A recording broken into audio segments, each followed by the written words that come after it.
Et là, il n'y a pas longtemps que... Ah bah ça c'est une lentille d'eau, racine qui prend. Par contre, là, le vert, oui, ça, c'est pour... Ah bah, ça, c'est...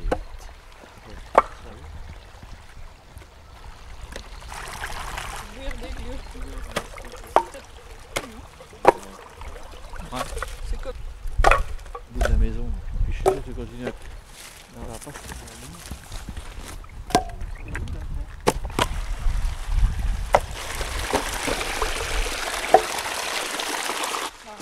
La musique ici. Vous voyez là? Faire un bassin là. Ouais. Donc c'est...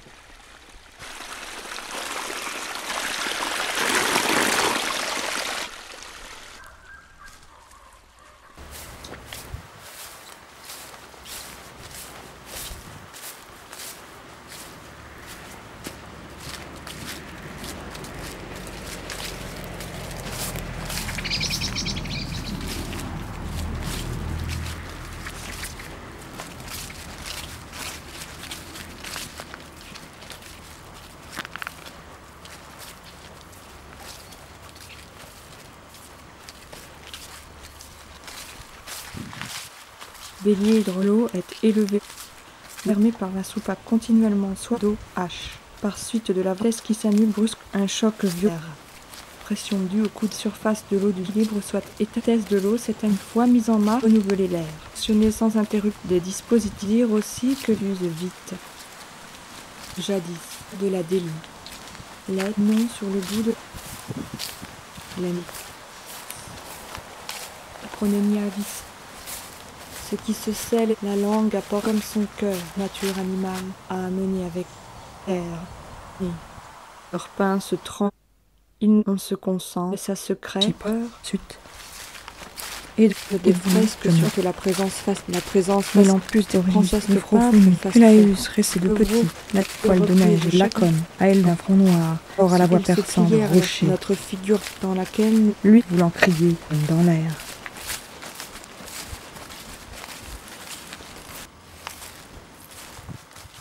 Les Bernard l'ermite replient leurs pinces rouges afin qu'elles ne débordent pas la nacre de la coquille où ils se terrent.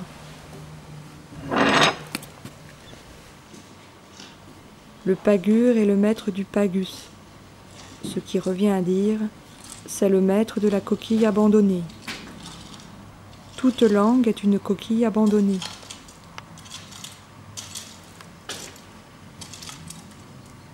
Ils se serrent plus au fond.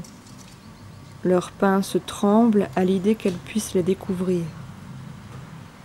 Les Bernards ne cessent de les replier davantage. Ils ne cessent de les reculer du porche de la petite grotte qu'ils parasitent. On vit refermé, on se concentre.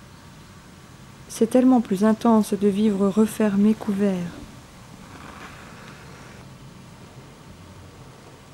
Il y a les espèces à secret, à perles, il y a les bêtes ouvertes, à ailes, les fleurs, les créatures extraverties, la boule blanchâtre des pissenlits qui mendient le vent et la dispersion.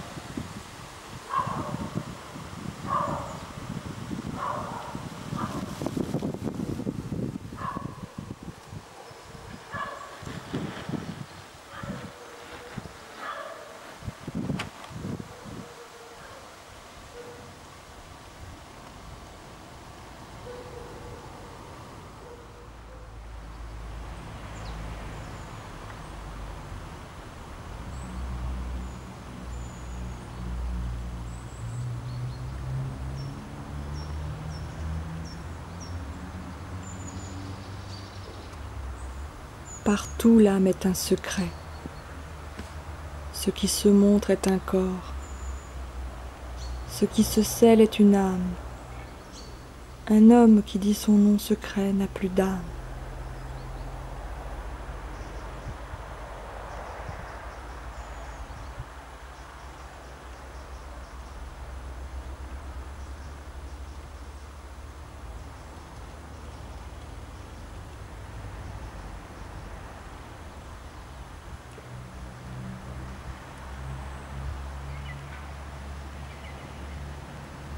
La langue apporte avec elle la possibilité de se taire, de refuser de s'exprimer.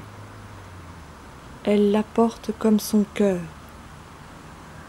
comme l'humanité a apporté la chasteté, comme une énigme à l'intérieur de sa propre nature animale, et comme un défi aux conditions de sa reproduction. Comme la peinture a amené avec elle l'infigurable.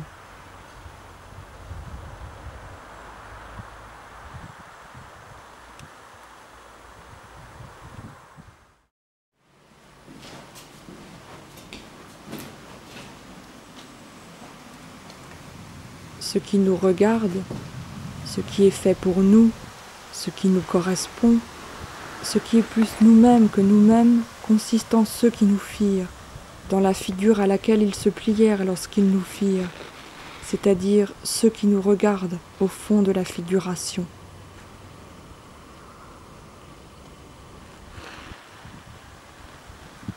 Notre figuration fut notre corps, qui résulta de cette étreinte où nous ne sommes pas, où nous ne serons jamais, dans laquelle nous commençâmes d'être sans que nous fussions.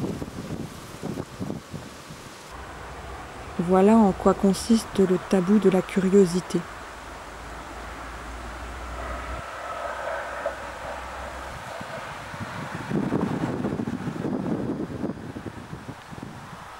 Les peintres, depuis l'origine des fresques sur les parois des grottes les plus anciennes, ne présentent rien à ce monde qui lui appartienne tout à fait.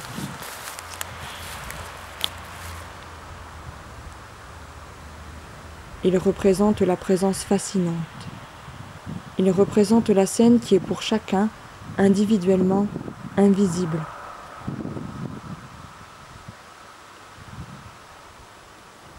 La présence fascinante est la présence qui déclencha la vie en nous, qui nous rendit présents. L'amour, comme la peinture, prend sa source dans la seule image qui est impossible aux yeux qui en résulte.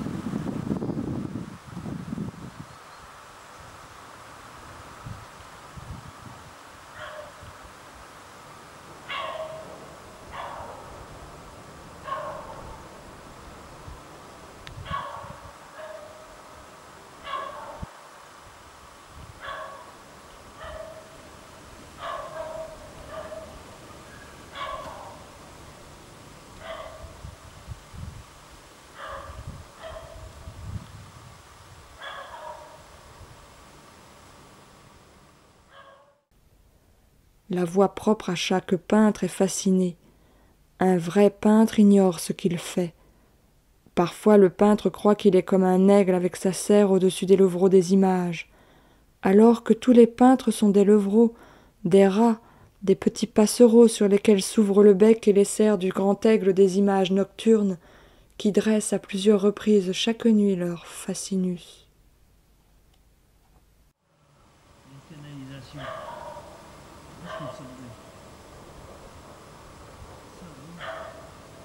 Il y a un tuyau là-dessous.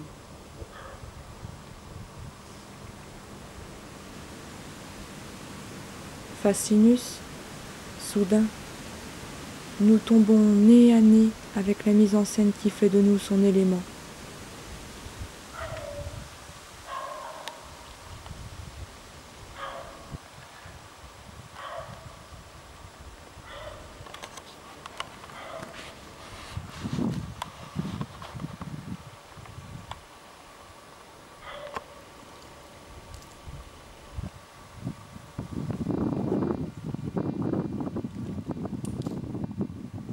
Il hésite. Ses chiens l'ont aperçu. D'abord Mélampus et le sagace Icnobates l'ont signalé en aboyant. Icnobates de Gnose, Mélampus d'origine spartiate. D'autres accourent plus vite qu'un vent impétueux. Le sagace Icnobates, Pamphagus, Torseus, Icnobates de Gnose, tous arcadiens. Mélampus d'origine spartiate, Nébrophonus, le farouche Théron avec Pamphagus, Torseus, Térélas, Oribassus, tous arcadiens, Agré pour son flair, le robuste Néphrophonus, Ilaeus, récemment blessé par un sanglier sauvage, Térélas,